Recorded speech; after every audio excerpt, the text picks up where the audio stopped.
saudara semua. Baik, ya kan. Artinya Bapak Ibu semua adalah orang-orang hebat. Setuju?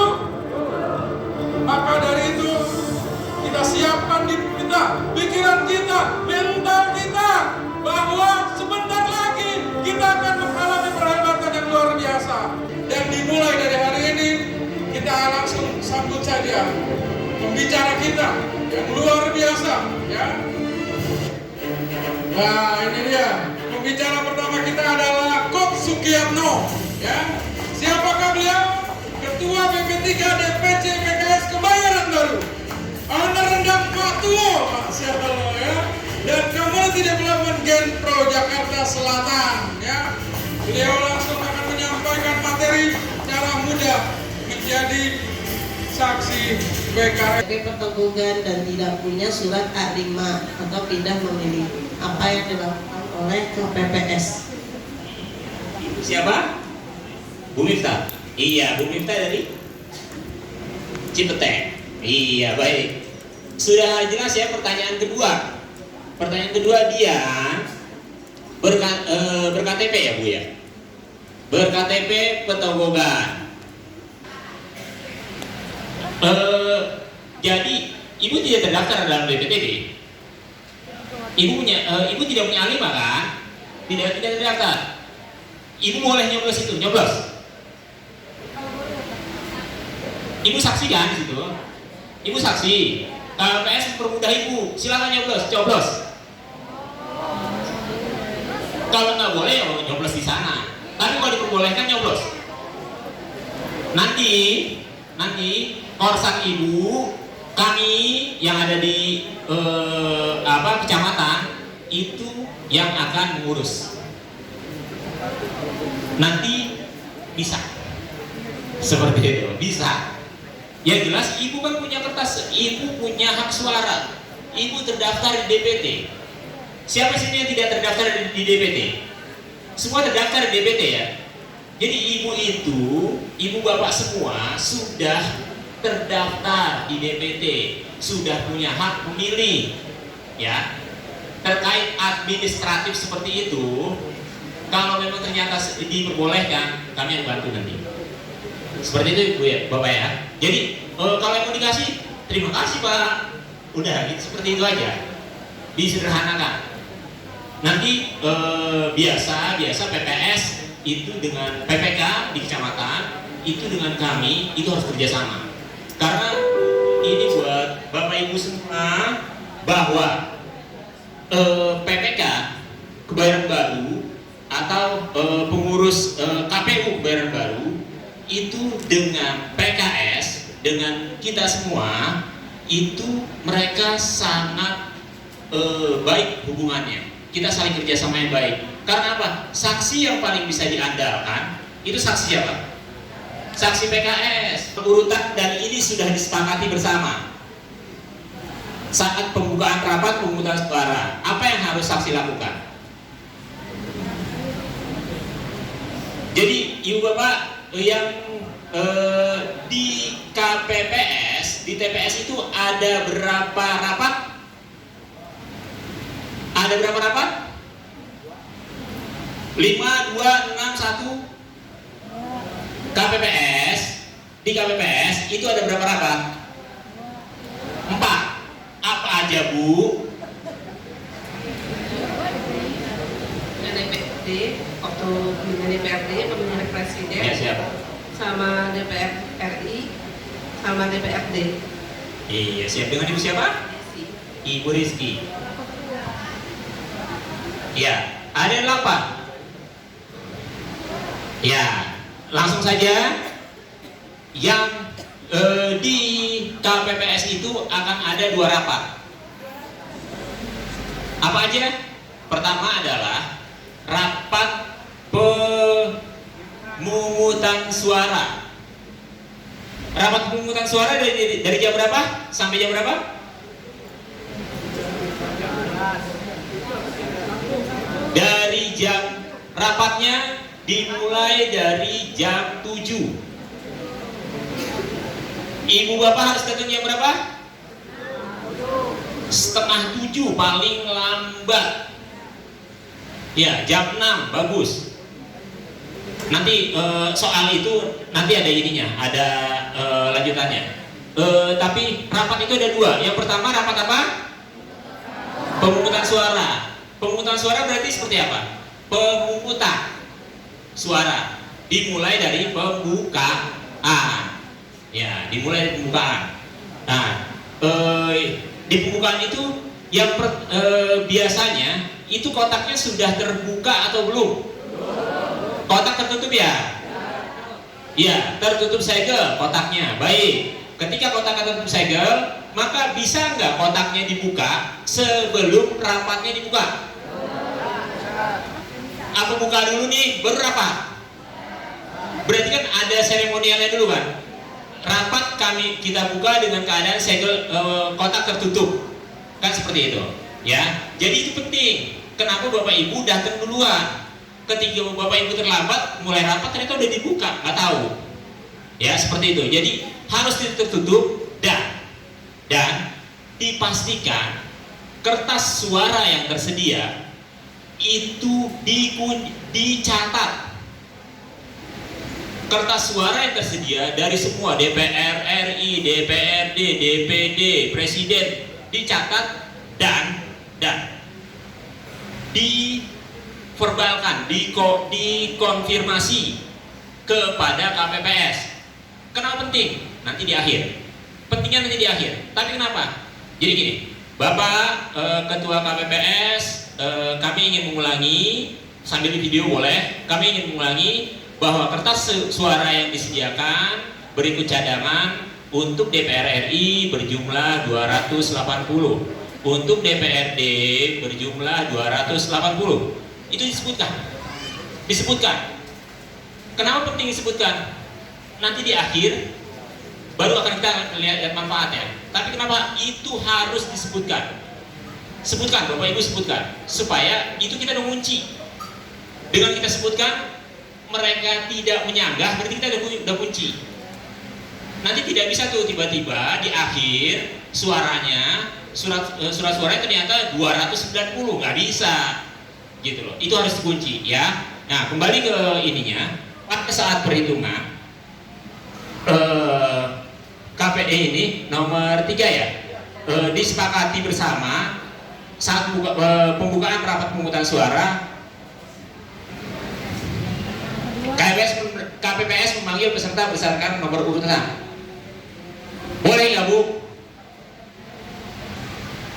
Tahu kan ada DPT ya? DPT ada nomor urutnya nggak? Kalau dipanggilnya nomor 1, ketahuan nggak yang datang Ibu Nurul? Tahu nggak? Sesuai nama, ya. Jadi kalaupun itu disepakati, kita tidak ingin bersepakat soal itu. Disebutkan nama dan nomor urutnya, ya. Nama dan nomor urutnya, ya. Berarti sudah pertanyaan ketiga. Ini kita diuber waktu soalnya, juga. Jadi, lantas tadi Bu kembali. Tadi saya belum terlewat jelaskan bahwa rapat itu ada 2. Yang pertama rapat pemungutan dari jam berapa? Jam 7 sampai jam 1 tutup. Jam 1 tutup pendaftaran. Kalau masih ada yang daftar, kalau masih ada yang belum nyoblos, tapi sudah masuk pendaftaran di jam 1, selesaikan. Jadi masih ada 10 orang. Jam 1 dia udah daftar. Silahkan selesaikan. Tapi sudah masuk dalam pendaftaran. Kalau belum ya nggak bisa. Nggak selesai nanti. Ya, jadi jam 1 sampai jam 1. Itu sesi pertama rapat pemungutan. Yang kedua berarti rapat apa? Penghitungan. Betul. Yang kedua rapat penghitungan. Setelah rapat pemungutan, apa yang penting harus kita lakukan? Kertas suara yang tidak terpakai disilang spidol. Kenapa nanti biar sholatnya Bapak Ibu sekalian, makannya Bapak Ibu sekalian enggak mikirin macem-macem.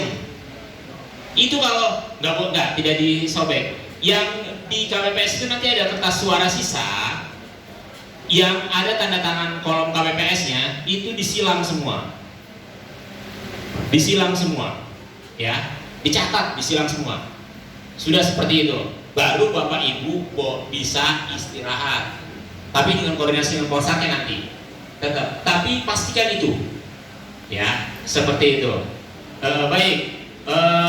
Yang keempat, pada saat perhitungan suara KPPS, pada saat perhitungan suara KPPS terlihat abai mengisi plano. Yang disebut plano apa Bu?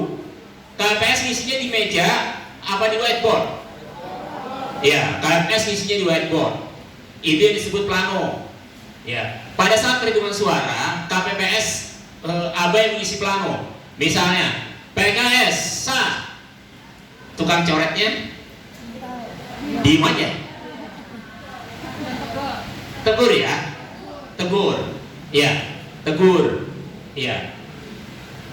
Begitu juga pada saat melipat kembali kertas suara, dicampur lagi. Boleh nggak Bu dicampur lagi? Harusnya seperti apa? Dipisah, dipisah per 10 per 25 per apa? Per partai. Per partai. Kenapa?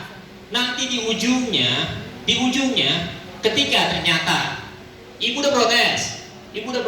Wah tuh lupa coret tuh. Lupa coret. Ya kan kita protes gitu kan? PKS nggak ditulis, kita bilang lupa coret. Nanti bisa dicek tuh kalau udah disusun berdasarkan partai. Di situ tertulis 20. Gitu loh. Di situ tertulis 20. Ternyata di sini 21. Seperti itu. Kejadian ini ibu bapak ini membantu KPPS. Seringkali kejadian KPPS yang bisa sampai pagi itu muter-muter di situ. Muter-muter di situ.